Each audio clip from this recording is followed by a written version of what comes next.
IVM. Open the international section of any newspaper these days and you will see something on the ongoing US-China trade war. There are some analysts who are even saying that this is a new iron curtain that's forming between the American and Chinese spheres of influence. On the previous episode of the Pragati Podcast, Anupam and Manoj explain how this is really an ongoing US-China battle of tariffs. On the second episode of this two-episode special, they explain how we are seeing the first signs of a US-China war for technology that will play out in the years and decades to come.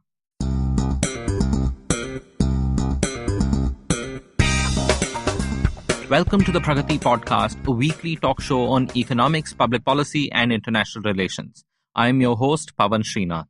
Joining me today are my colleagues and frequent guests, Manoj Kewalramani and Anupam Manur. Manoj Kewalramani is an Associate Fellow for China Studies at the Takshashila Institution. Before joining us, Manoj spent several years working in China in journalism, in manufacturing, and more. Now he writes a weekly column on thinkpragati.com called Eye on China, and his recent research includes a detailed examination of Chinese plans to become a leader in artificial intelligence. Anupam Manur is an assistant professor at the Takshashila Institution who teaches and researches on economic issues. He's a macroeconomist by training, and his most recent research is on how tech platforms like Amazon, Facebook, and Google could be governed in India. We'll be back with Manoj and Anupam to talk about the US-China battle for technology after this short break. Hello, everybody. Welcome to another awesome week on the IVM Podcast Network. If you're not following us on social media, please make sure that you do. We're IVM Podcast on Twitter, Facebook, and Instagram. So this week on Instagram, we asked everybody to tell us about their New Year's resolutions, and we had some really interesting interactions with our audience based on that. So if you'd like to get in touch with us, do check us out. On Cyrus Says, Cyrus is joined by the habit coach Ashton Doctor, who talks about the importance of healthy habits, simple tricks to meditate, and his new podcast, The Habit Coach. Speaking of The Habit Coach, in a 3-part series, Ashton shares his golden secrets to achieving New Year resolutions. On the Pragati Podcast, Pavan is joined by Dr. Jai Prakash Narayan. They discuss India's success and failures as a republic and a democracy. On Tale Harate, legal expert Alok Prasanna Kumar discusses the Supreme Court judgment on Aadhaar and its implication on citizens.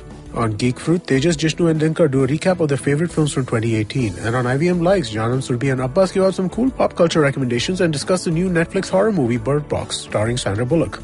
And with that, let's get you back to your show. Hi Anupam, hi Manoj. Welcome back to the Pragati Podcast. We've just been discussing with both of you about how we don't actually have a US-China trade war that has been happening since last year. It's actually been a battle for tariffs. And currently we are during a ceasefire period. And in the ceasefire period, the Americans have given out 8 broad wants from China that the Chinese should meet. And the Chinese have broken these 8 points down into 120, 140 Yeah, about something. 120 something, yeah. 120 something points. And Manoj, you were just saying, telling us on the last part that 40 of these items the Chinese are ready to give, 40% they can, and there is another that is a no-go area. Yeah, they basically said 40% we can do immediately, 40 we will do, and the rest we can't touch. And in the end of our last episode, both of you also hinted that the real war here might be for something else, might be for technology, and that might just be brewing now, so it's not broken out fully. To start this off, Anupam, can you tell us what was in these 8 points or these 120, 140 points? What was the nature of them? What was Trump and the United States asking from China for? Broadly, you have to go back to that fair trade argument that we were speaking about. US wants of China what China gets from the US in terms of market access, in terms of ease of entry of American products into Chinese markets with as little conditionalities as possible. As of now, if a US company has to go into China, it has to meet X number of conditions, which is, for example, you have to partner up with a Chinese firm if you're producing something. Which will then forcibly have technology transfer as part of it. And you have some sort of local sourcing requirements. You have, even in terms of labor employment, you have to employ so many Chinese people and so on. Now, lots of countries do this, but on a much smaller scale. India itself, in our FDI and retail, for example, we have a local sourcing requirement. but it's not anywhere as severe as what China does. So entry into China is not easy for foreign companies. Even if they do enter, you find that it is quite difficult for these companies to operate in China because it's, again, not a level playing field. Chinese companies have that edge.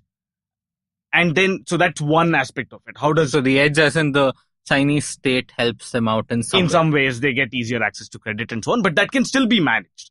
So but the other requirements and conditionalities are not that easy to meet without giving away something that is very dear to you. That's one aspect of it. The other aspect of it is what, again, we spoke about, which is reducing China's kind of involvement and interference in export and import. So can you stop subsidizing the Chinese companies which export to the US? Again, those are much, standard kind of requirements that the US has put, which I think, so if you look at China's position in this, that 40% that they agreed to, these are things that they are planning to do anyway. This is part of that rebalancing. Reducing that subsidy, providing a level playing field for exporters and domestic producers within China. Broadly? Some sort of. So they're trying to rebalance their economy in any way, which means that you need to have higher incomes of the Chinese people, which means that you can't afford to, manufacture really cheap products through depressed wages and then export it, right? Because, and then the second part of it is, what do you do with that increased, incomes? You also want Chinese citizens now to have the best quality, consume the best quality products, which means they're also planning to open up imports in a much bigger way and so on. So a large part of it is what China was doing or planning to do anyway and is underway. Some bit of it, I think they are making true concessions, and I think Manoj can kind of come in here and give details of that aspect of it. But yeah, there's some bits which they're not ready to do at all because they want to get the maximum advantage of letting American companies in. So, for example, the Chinese firewall is not what they're willing to take down anytime soon. They're not even willing to completely make all of these conditionalities disappear. They want to retain some of those conditionalities because they feel that that's the only way that Chinese companies can actually grow, get American technology, grow, and then they believe, China at some stage honestly believes that is the way to create a level playing field. My sort of take on this is, and I agree with quite a bit of what Anupam has said, that some of the concessions that the Chinese are sort of planning to make, or they've offered, or they've sort of tentatively agreed to, relate to what sort of reforms they're already considering. I would look at the demands that the US has put in sort of a certain set of brackets.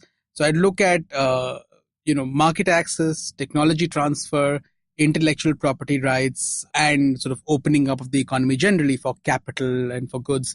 I'd look at these sort of separately.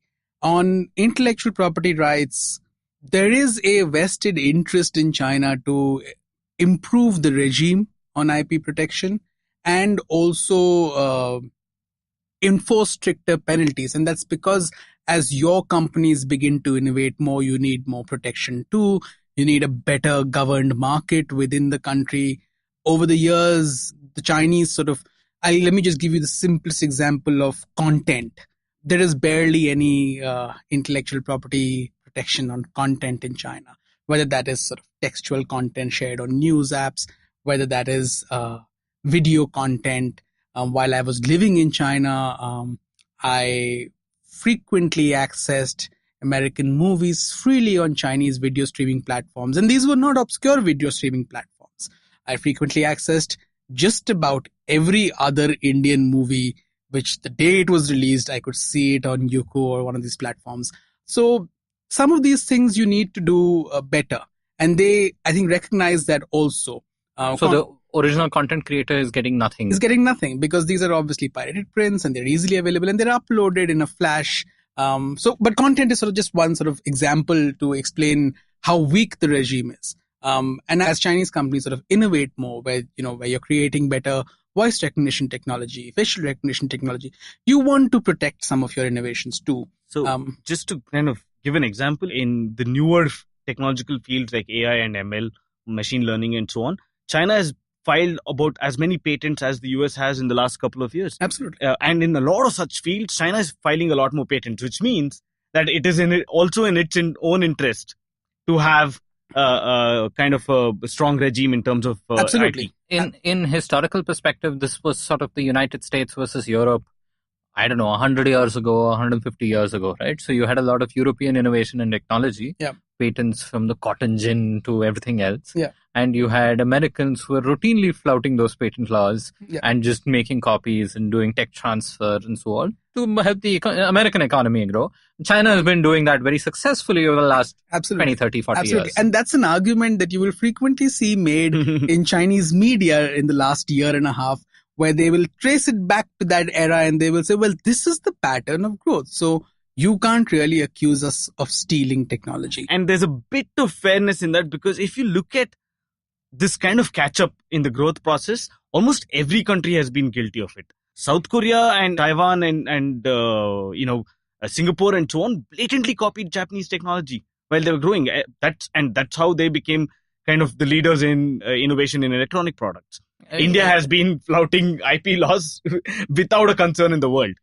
In pharmaceuticals, not necessarily in everything. Not right? in everything, but in quite a few. Not just that, but India's patent laws were itself different, right? Till 20 odd years ago, we had only process patents. Yeah. So you could not patent a final drug molecule, for example, and which is why we have one of the most competitive generics industries in the world. We have amazing synthetic chemists in India.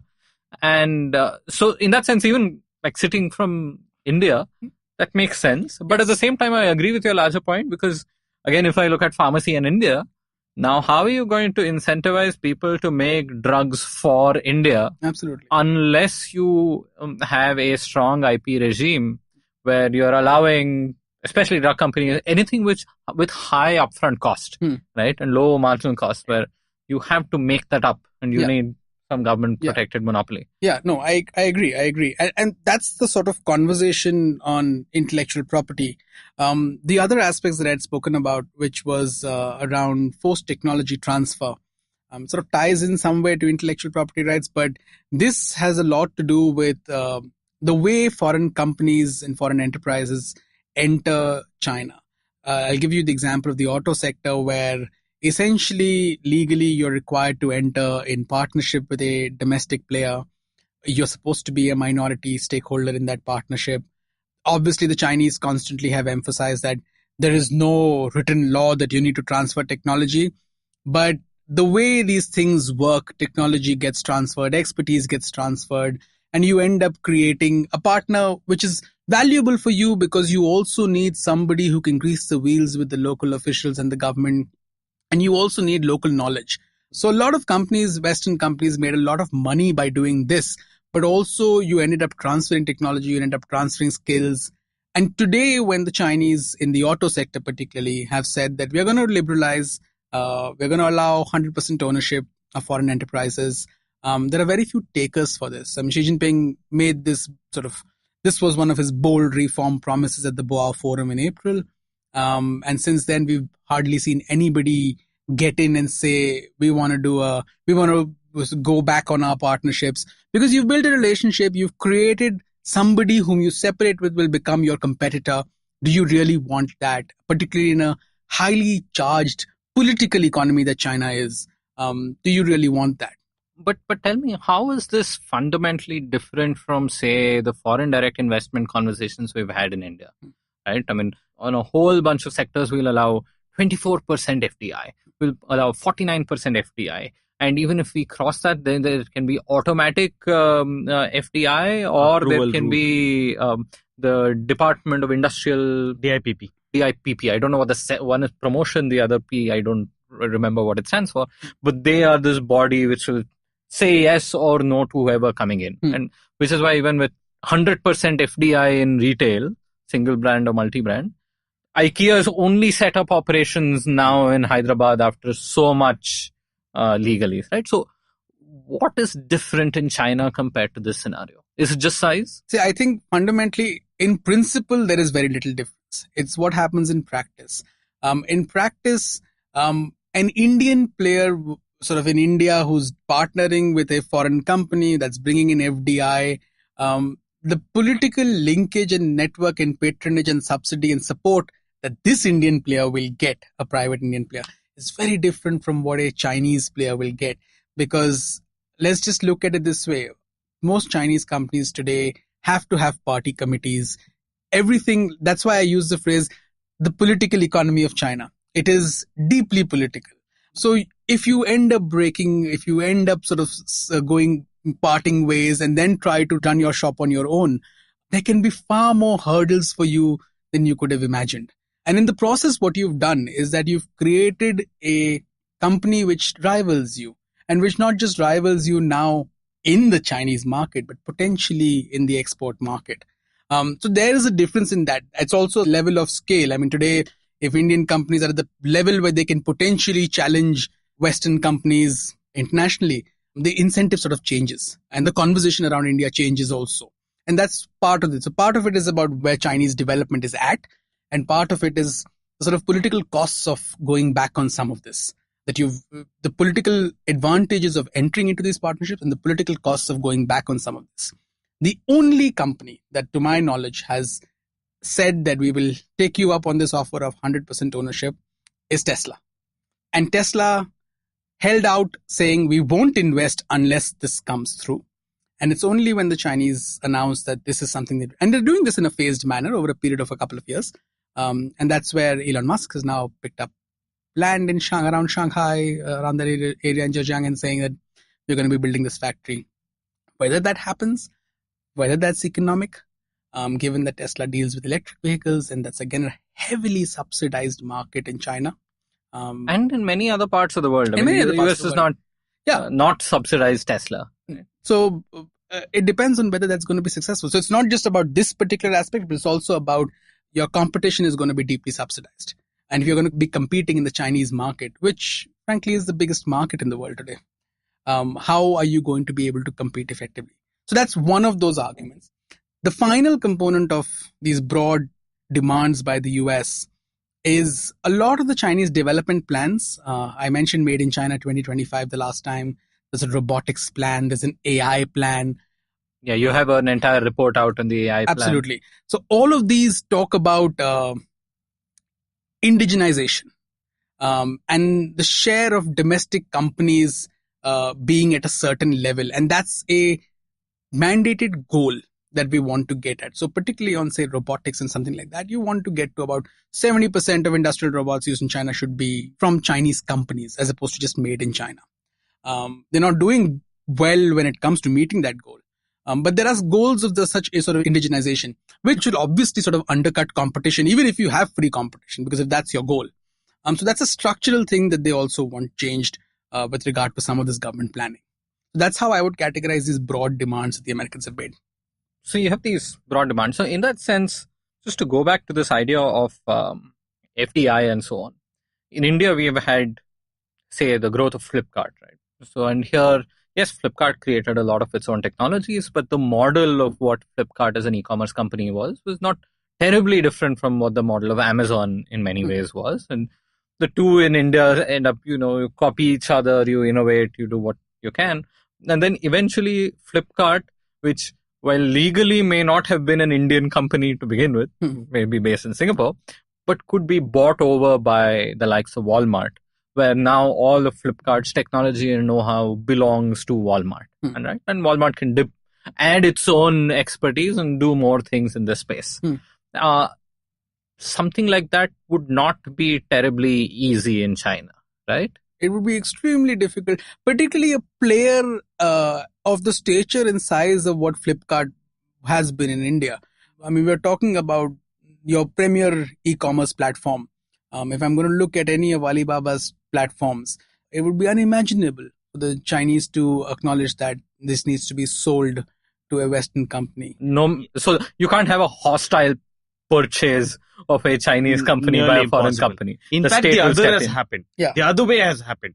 You've had Uber, which has been taken over by Didi, right? And I'm sure there are other small examples of this where a US company has gone into China in order to operate and compete, but has not been able to, and then there's a hostile takeover by the Chinese company. That is one angle of it. I think a lot more interesting aspect of this is Chinese takeover of American firms in the US. I think if you look at this, there are a couple of reasons why you might sell out. But my presumption would be one of the primary reasons would be capital. That would be one of the reasons. You could have many other reasons also, but capital would form a pretty important base of it. If you look at Chinese companies, or probably even expanded market share, a greater market to play with and all of those things, Chinese companies tend to have a very large market to play with, which is a domestic market which is deeply protected.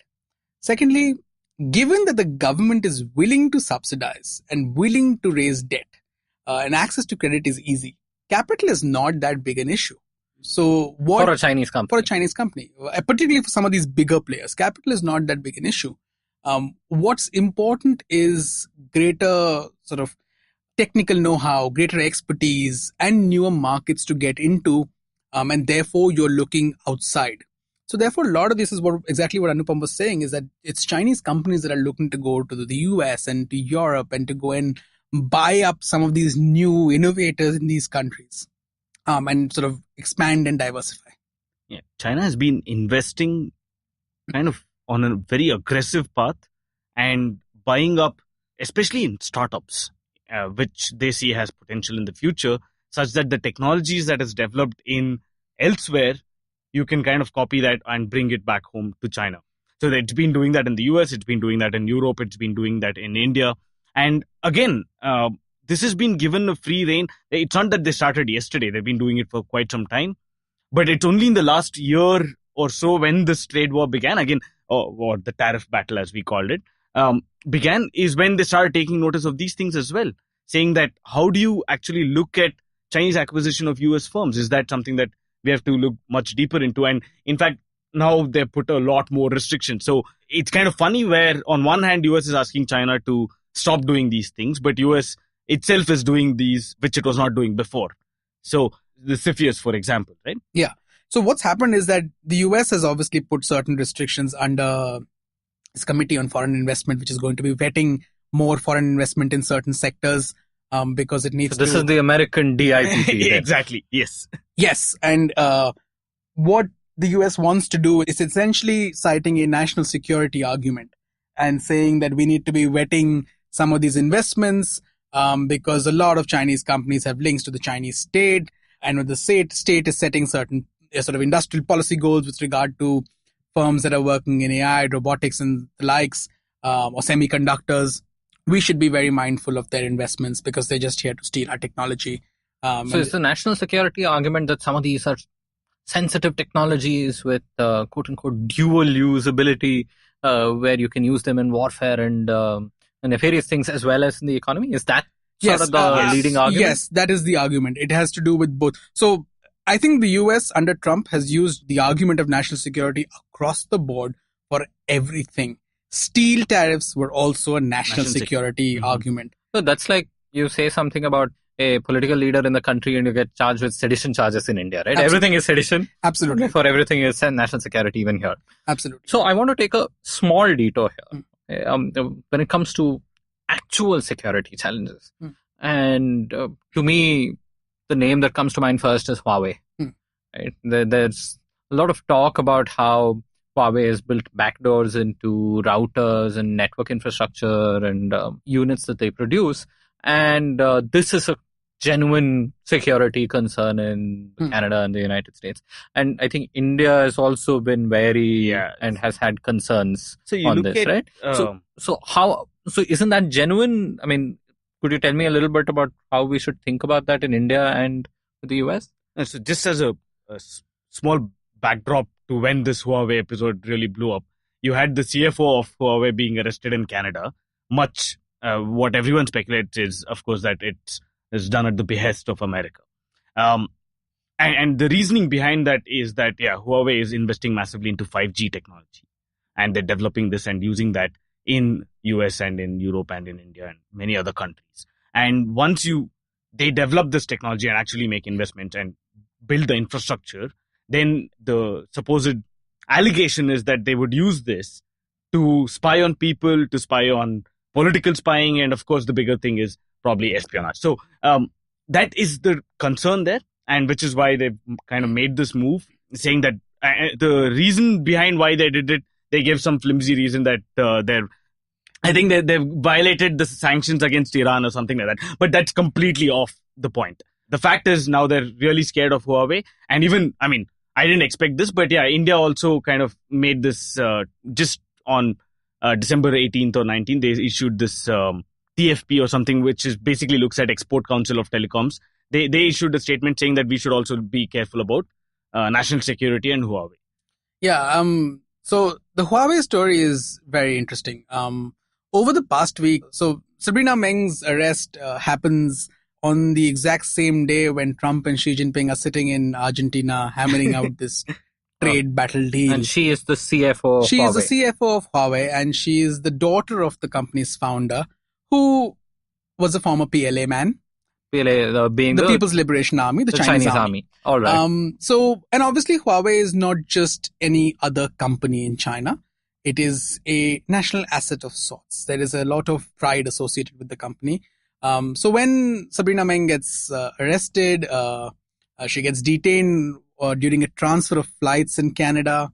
The initial argument, it's very thin, we don't know what's happening. The initial sort of argument put out by the Canadian authorities is that she's been detained at the behest of the US for potential extradition because there's a hint at violation of Iran sanctions. But then it's like it's not really Iran sanctions. It's essentially lying to bankers about a certain company and its links with Huawei and that company violating Iran sanctions. And she personally sort of guaranteed that there are no linkages.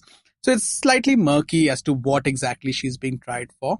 But from what I understand, there is a legal basis for the US to do this and for Canada to do this. The broader story that's come out in the last week, and it's been reported across the press in Australia and other parts of the world, is over this past year, there have been a couple of meetings, one in London, one in Halifax, Nova Scotia, where the intelligence chiefs of the US, the UK, Canada, Australia, and New Zealand, the Five Eyes countries, gathered together on two separate occasions to talk about Huawei and the potential threat from Huawei. And subsequently, now when you sort of backtrace and you look at what's happened in this year, with the US first sort of limiting its dealings with Huawei and sort of issuing all these statements, subsequently Australia under Malcolm Turnbull starts to talk about Huawei not being a preferred partner in 5G because of, I think the language that he used was companies that have extrajudicial oversight cannot be sort of preferred partners for Australia. And subsequently, you have New Zealand. And now in the last week, on I think December 7th, December 7th is when you have British Telecom saying that we're going to be cutting off ties with Huawei. We are awaiting in a formal Canadian response to this, which from what I understand is anticipated early next year, because Canadian telecom companies are lobbying the government saying this is madness. Just to decouple from Huawei is going to cost us at least over $1 billion. So it's economically, it makes no sense. So there is one line of thought where there is a concerted campaign against Huawei, which is one of the biggest players in the world today in telecommunications technology. It's obviously got deep linkages in the Western world. And Huawei has now a big part of the internet infrastructure as we know today is Huawei, right? At most places in the world, Africa is deeply dominated by Huawei. And because it's cheap, it's reliable, it's effective. Yes, there have always been concerns about the state's role with these companies and backdoors. But those concerns are not specific to Chinese companies. If we remember the Snowden leaks, the PRISM scandal, and the rest of it, there's a lot of concern around the internet and privacy and spying and all of that. So the big American companies, especially on the internet, also have their own secret compacts with the American government. These occur at every level. The other thing that I would say is that this current campaign against Huawei, none of these allegations, particularly the allegations against Sabrina Meng, are new. These date back to, I think, 2012 or sometime like that. Also, concern about Chinese espionage, corporate espionage, industrial espionage is not new. Under the Obama administration, the strategic and economic dialogue with China was expanded to have a cybersecurity component. The argument is that the Chinese had made certain commitments, which they have not lived up to. While that's a fair argument to make, the response in this nature is clearly political at this given point of time. This is not necessarily just about the Chinese not living up to certain commitments. That's part of it. But it's a political response in a broader context of what's happening between the US and China and the West and China with regards to innovation. Now, how this all ties up into innovation is when you read about these meetings between intelligence chiefs, none of them is talking about political espionage or undermining governments or things like that. There's some conversation of this in Africa and other parts of the world, but predominantly the conversation in these countries is about industrial espionage, the Chinese trying to get a leg up on us when it comes to innovation, trying to, violate patents and those sorts of things, And that's the real sort of conflict that they have. So I would look at this fight against Huawei and this campaign with regard to Huawei in this context of this battle for innovation, as opposed to this necessary idea of fundamental political espionage, and in that sense. And in that context, the India point that you picked up, that Anupam mentioned about this sort of India's concern and national security issues with Huawei. Now, I can see in the West the argument being made to protect our innovation. I can see why they would make that argument, given that there is a certain level of innovation happening in the West. I don't see that argument applicable to India at the moment.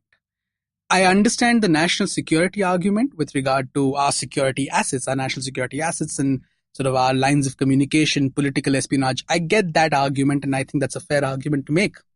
But from a simple economics point of view, India is at a point where we need to fundamentally establish networks, deepen our internet connectivity, have better capacities. And if a Chinese company, which has demonstrated its innovation capacity and ability to do some of these things, is doing them for us cheaply, why would we have a problem with that? And I think that the economic argument is weak. And going back, everything does not fall down to national security. You can build bridges, you can build walls, you can do some of those things. But where you can leverage the opportunity that this presents, I think it is important to leverage the opportunity that this presents. We'll be back with Anupam and Manoj after this short break. How aware do you think you are of your laws and rights? Do you look up to laws when you are caught up in situations? Do you know what your rights are when you're stuck somewhere bad? Well, here's a show that can help you move an inch closer to being aware of what your rights are. Tune into Know Your Qanoon with me, Amber Rana. This is a podcast meant to answer all your law-related queries. Catch Know Your Qanoon every week on the IVM website or the app or anywhere you get your podcast from.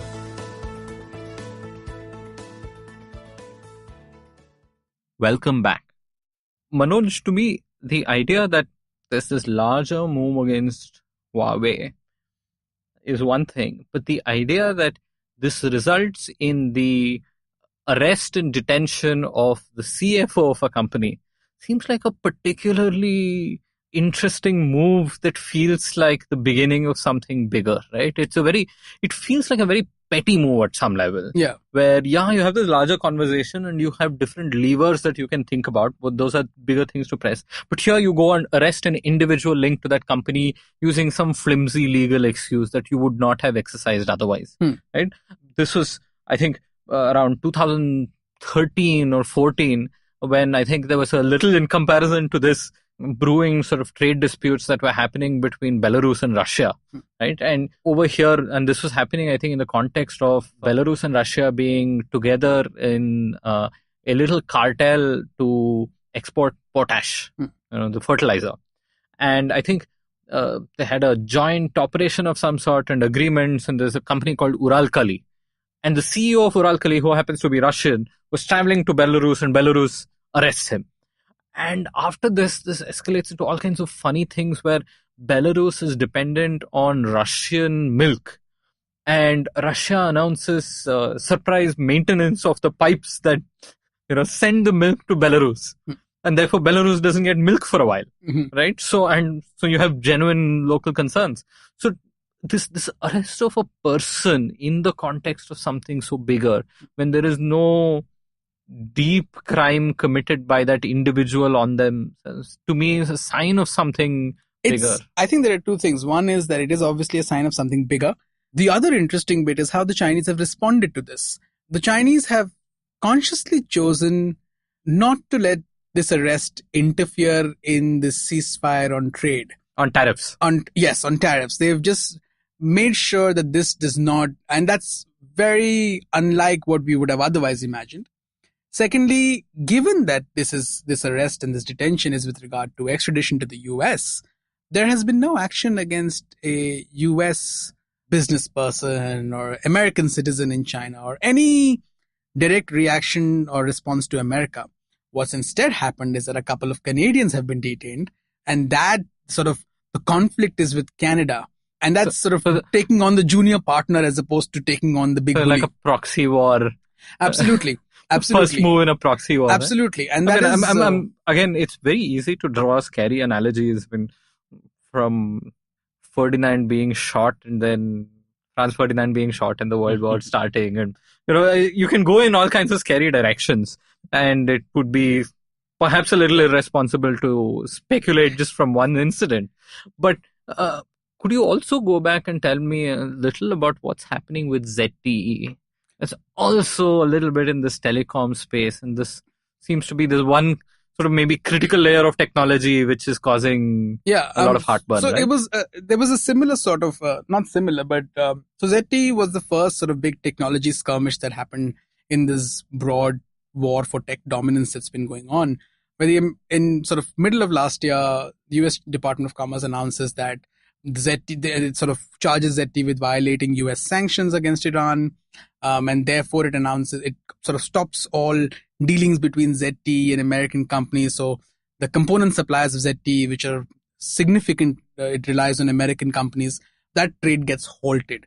And that starts to hurt ZTE. It nearly cripples the company because it's so heavily dependent on American supplies. And that's where this sort of first understanding of that what is this war about? And it also sort of alters the perception amongst the Chinese leadership about what the American administration desires. And it also reinforces this need to become more self-reliant. So while you might be actually committing to say that, okay, we're going to reduce subsidies and we're going to remove these targets for indigenization and all this, there has been repeated emphasis amongst Chinese sort of leaders, starting from Xi Jinping and going down from there, that there is a need for self-reliance in technology, and we need to keep these sort of important core technologies within our hands as opposed to be reliant on others. And that reinforces this. And my sense is that any further action against Huawei, the arrest of an individual is a completely different ballgame as opposed to targeting a company. And individuals, amongst sort of elite politics, individuals carry a different level of significance. But at least there is a sense that there is a concerted campaign against Chinese tech companies. ZTE was an example of it, where you were targeting a company and its supply chain. Huawei is an example of it, where you're systematically eliminating it from your marketplaces, and you're also targeting individuals. So that will sort of reinforce the sense that we need to look inward, or we need to look at other places and we need to look inward. In some ways, it's an opportunity for countries like India, which I hope we leverage. So here there seem to be some early skirmishes, early challenges brewing, early actions, mostly as a Western reaction to developments in China. But here, the idea of China and Chinese companies as these big players who are extremely competent, who've been backed by the state, favored by the state in many ways, how capable are they right now or in the foreseeable future to actually rival tech giants from the US? I mean, we're talking about Amazon, we're talking about Google, we're talking about Facebook. I don't know who I missed out, but you have these are big tech giants, right? So how do we think about this? I think we've been slightly premature in already labeling this as a battle between, your FANG versus BATs. And yeah, as I'm going to say what FANG, which is Facebook, Amazon, Apple, Amazon, Netflix, and Google, and BATs is, Baidu, Alibaba, Tencent, Sina. Sina being the company that owns Weibo, Sina right. Weibo. But we have to realize that the US companies have such a massive edge. Couple of reasons why.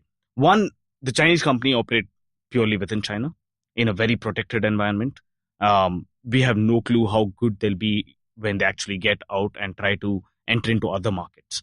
So that is something that probably China will be looking at in the long term. In fact, what I would say is you have to look at the investments and the acquisitions that Chinese companies have been doing abroad in terms of the Silicon Valley startups purely for this factor, because they don't know how to work in a non-Chinese environment, non-protected environment, right? Now, they've cracked the goods game very well. They know how to compete in the world. In fact, I would say that Chinese goods would do really well and be competitive in the world, even without the state subsidizing a large part of it, right? They've cracked that game. But I don't think they're at a stage where, you can have a Chinese company go abroad, set up, and actually fight it out with Amazon or Google and so on, right? They're very far behind on that terms. Or they don't even know what that landscape looks like, which is why they're just taking about baby steps now. But how would we then look at something like what's happening with Chinese phone companies and how successful they are in That's markets again like goods. India? No, but it's goods with a software layer as well, right? For example, OnePlus has its entire software team sitting in Bangalore. And the OnePlus CEO, I think, spent 6 months in China and 6 months in Bangalore. Yeah. And it's a much smaller, tinier conversation. Yeah. But that is part of the global value chain. Again, they've gotten quite good with that. They're building the hardware. Again, it's quite a complicated and sophisticated kind of global value chain that's there. And China has almost seamlessly integrated into that value chain. So that's not a problem for them again. But now you're talking about purely this new economy, network goods, machine learning, all of these kind of components, right? That's what I don't see in the next few years, at least probably 5 years or so, ever thinking of seeing a Weibo in the US or in Europe actively kind of fighting against Facebook or WhatsApp and so on, right? So that's one part of the thing. And also you have to realize that China wants to do this. Chinese economy, the Chinese firms would want to do this because, we might keep saying that China is this really big economy, 1.3 billion people and so on, but it also has the same set of problems that India has. When we think of India as a massive market, it is not. Again, go back to that famous missing middle class kind of thing. The middle class in India is quite small.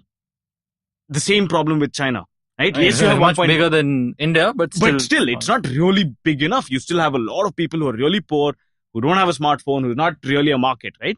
So you can't really count all of 1.3 billion as a market, right? It is big enough, but probably not enough as, if you try and foray into other markets. So I think Chinese firms sometime will want to step out and go into other markets. And for that, it has to realize how to do business there, how to be really competitive in foreign shores and so on. So that's one big aspect. And how they will be allowed to do so, given that American firms and European firms are not necessarily allowed to do the same in China. Yeah. So I agree with a lot of what Anupam is saying. And I think one example of sort of a Chinese firm service provider, internet app, which has struggled outside China is WeChat.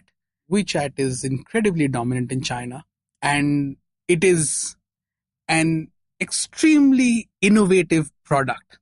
Yes, it sort of took off from WhatsApp, but WeChat has its own ecosystem. It's not just a copy, Control C, Control V product. It's quite an innovative product. Yet in a market like India, WeChat struggled. Early when WeChat entered, I used to remember watching television commercials with Varun Dhawan talking about WeChat. It's vanished. WhatsApp has completely killed it without really being innovative. And so that's one of the sort of distinctions of why and how. Part of that is culture, part of that is understanding markets, part of that is operating in those markets. Another sort of example is a lot of Chinese apps, which sort of content apps by companies like ByteDance, which have a fairly significant market in India today, are potentially on the verge of struggling because of cultural insensitivity, legal regimes. There have been stories, repeated sort of news reports about how these apps, the content of these apps, which is predominantly user-generated, is problematic, can be incendiary. So, and that will eventually invite some sort of, first it's invited media scrutiny, eventually it will invite regulatory scrutiny, and until they adapt. And that adapting process is complicated from just this point of view of these internet products. In terms of other Chinese companies going to the West, there are more than enough stories of Chinese companies that have acquired massive sort of excellent startups in the West, or that have set up shop in the US and have just struggled with corporate culture. Yeah. And that's left to sort of employees leaving, then not innovating, and sort of these beautiful new offices now sitting empty. And so those are problems that they have. And even on, say, things like data, machine learning, and those sorts of things, they have significant problems, because if you need to develop your algorithms, particularly with regard to machine learning AI, you need to have your data needs to be heterogeneous, it needs to be quality. And given the Chinese market, there are certain limitations if you're only servicing that market. And to be fair, a lot of Chinese companies are cognizant of this. So when they work in Africa, they're looking to do some of this stuff. When they work in Southeast Asia, data is something that they're looking at. It's not just about saying that this is our market and we're going to be happy with this. In terms of the ability to adapt to market, I can't remember the name of the company, but I know that there is a Chinese cell phone maker. I think it's Tech something. I can't remember the full name, but this was one example of a company which became innovative, which sort of adapted to local conditions, where it reworked its camera in the phone to be able to better recognize and to be able to better photograph darker skin, which gave popularity to the phone, which lent a certain local flavor to the phone, as opposed to, say, your other Apple products or Samsung products, any other products where cameras have an inherent bias towards fairer skin. And this company identified this opportunity and it took it forward. And that's the kind of innovation that they will need as they go and build forward. Whether they have the capacity to do that, or whether the model is going to be very similar, assembly line, large scale, those things need to be seen. So there are cases where they've adapted and they've innovated, but there are cases where they have been unable to do that. So I don't see China today as a competitor and I think the Chinese are very transparent about this. Their government plans also acknowledge that we are in catch-up phases. And a lot of us sitting outside might look at them cynically and look at all this cynically and saying, oh, this is just, they're trying to just downplay our fears and, sort of. It's also a fact. They acknowledge that there is a catch-up phase that's going on right now. And they also acknowledge this is where we want to be. So I think there is that. And that's why this sort of technology conflict at this point of time is deeply troubling, because you are in a catch-up phase for the Chinese. And there is also a big social component to this, right? Because if you're talking about especially social products, be it entertainment, social media, and others, economies and societies outside China operate fundamentally differently from China, right? Even in India, with all of our limitations, we value free speech. We have a different set of governance structures, same with the United States. So as companies try and adapt to the new society, that can lead to new conflicts within China, right? Because you will have cultural diffusion and permeation. Absolutely. Much more than what the Chinese firewall wants to allow. Yeah, so I'll just give you a simple kind of example of how this would play out, right? The Chinese corporate, just by example, you see that they like really big solutions, and they like really everything to be integrated. So you have Alibaba, which does shopping, which does payments, which does this thing, which has a inbuilt chat app and everything around it, right? Whereas that would really not fly elsewhere, because everyone realizes that would lead to massive privacy concerns. You don't want one company having all of this data about your life in one place. So that would immediately kind of backfire. So then China has to learn to adapt, or Chinese firms will have to learn to adapt to say, okay, how can we break this down? What is the marketable one? What will work elsewhere, and so on. And yes, fundamentally relook at what can work in different societies. I mean, every single firm which is forayed out from its natural, from its country of origin has had to do this. So it's nothing different that China is doing, right? US companies, when McDonald's came to India, it had to change its beef burger to whatever, chicken burger. Simple cultural thing. So in that sense, it's not really this daunting challenge in front of China. It just has to do what every other company and country has done. But it's just going to take time. And I think, as Manoj said, everyone's aware of this. As in, the Chinese firms are aware of it, the Chinese government is aware of it, and which is why they have these really long-term plans. They're not saying that we're going to have tech domination tomorrow, but they're looking at 2040, this thing to even start the kind of real war. So in this, given what we are seeing against ZTE and Huawei, one of the conversations that has started is, hey, there's a new iron curtain that is rising. So you had, the Soviet Union and its allies behind this iron curtain, sort of a closed economy. So on technology, so one, there are these tariff barriers that already exist. They may become higher. We don't know. And you have some of these other barriers coming into capital. So America set up its own DIPP equivalent, which is looking at FDI. They're not alone in doing that, right? No, they aren't. In fact, this has been a concern, and this is not just a concern. Again, that's why part of this is a lot of this conversation revolves around Trump and the Trump administration, but a lot of this is also predates Trump, by some of these concerns about Chinese investments and protecting our own innovations and those sorts of things. The European Union earlier this month sort of had this conversation on having common rules to screen investments. I'm not sure if the rules have still been passed, but there was this conversation earlier this month where there was an agreement that we will be identifying common rules to screen investments. And this is, obviously they don't mention China specifically, but this is essentially targeted at China because you're looking at specific sort of sectors, quantum computing, robotics, those sorts of things. And you want to make sure that you keep some of these innovative companies in your own hands, working within your own countries, and you don't give away ownership.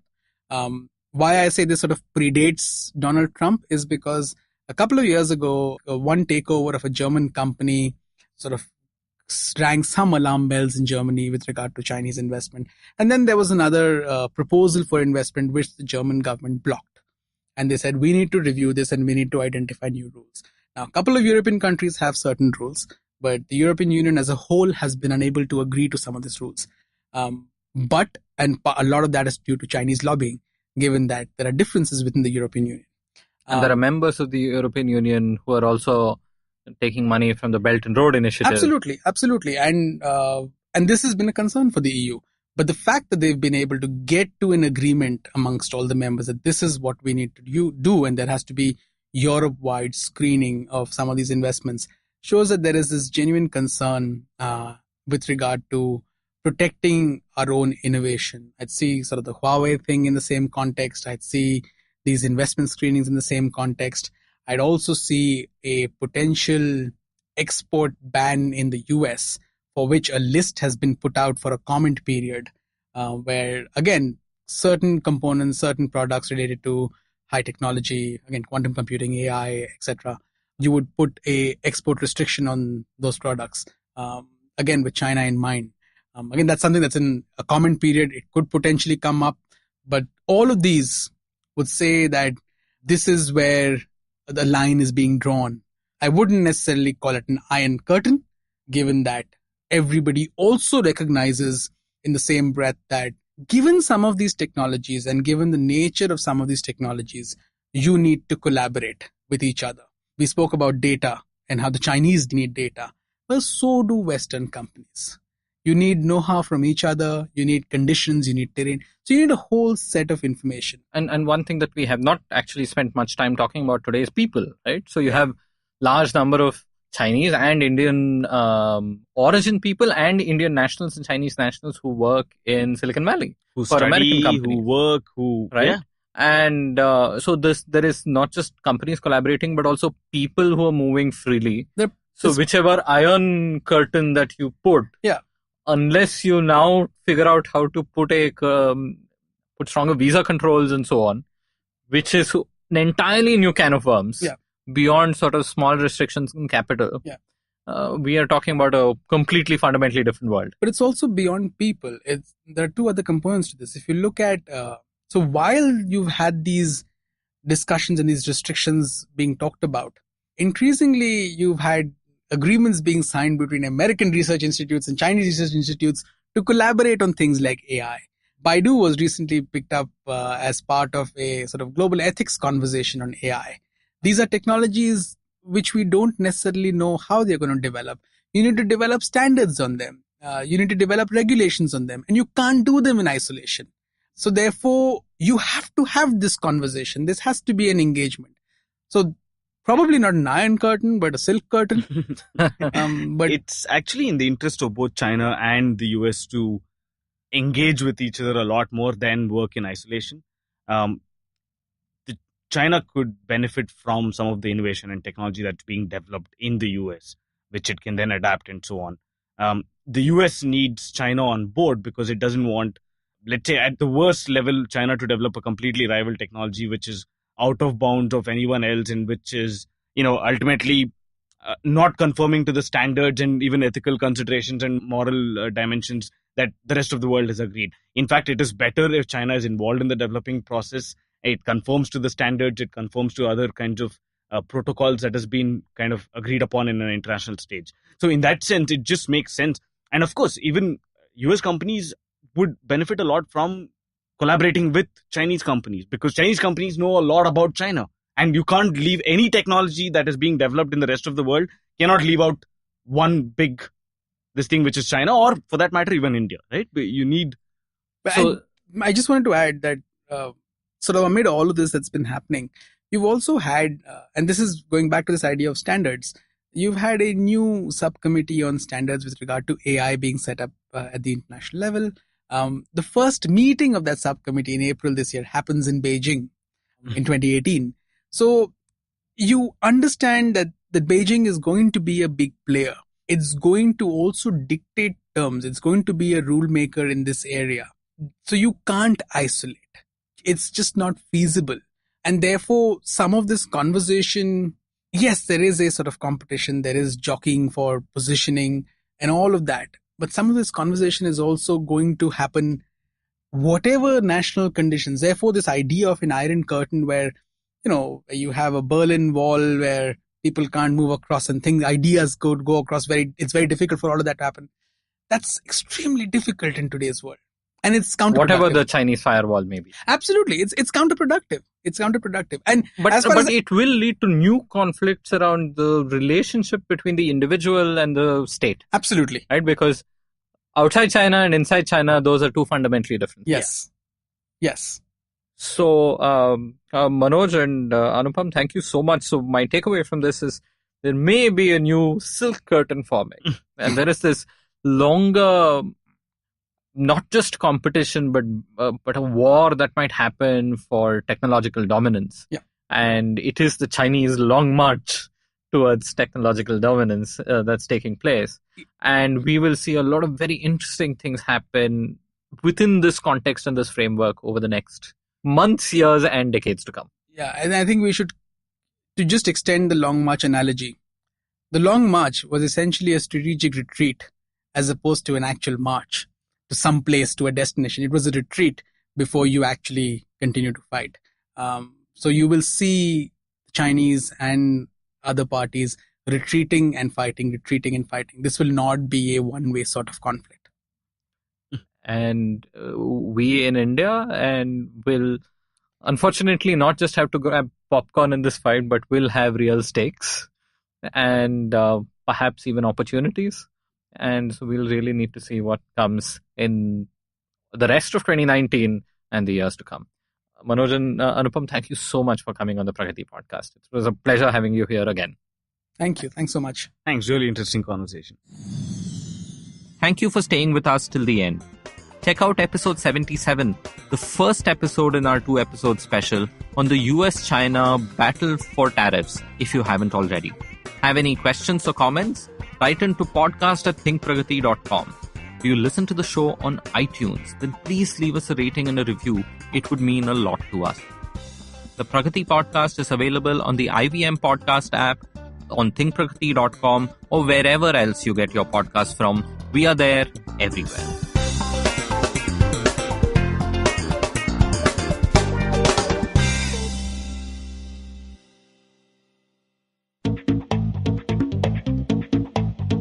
Advertising is dead. Yep, you heard me right. Advertising is dead.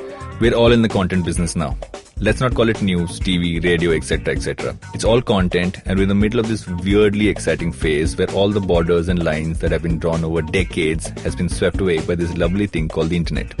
We're a show where we don't dwell on just the stuff that is now, but rather the wider stuff about advertising, media, content, and the whole goddamn circus surrounding it. Tune in every Tuesday for our weekly unboxing of the mystery box we used to call advertising. I'm Varun Dugirala, co-founder and content chief at The Glitch, and this is my new podcast, Advertising is Dead.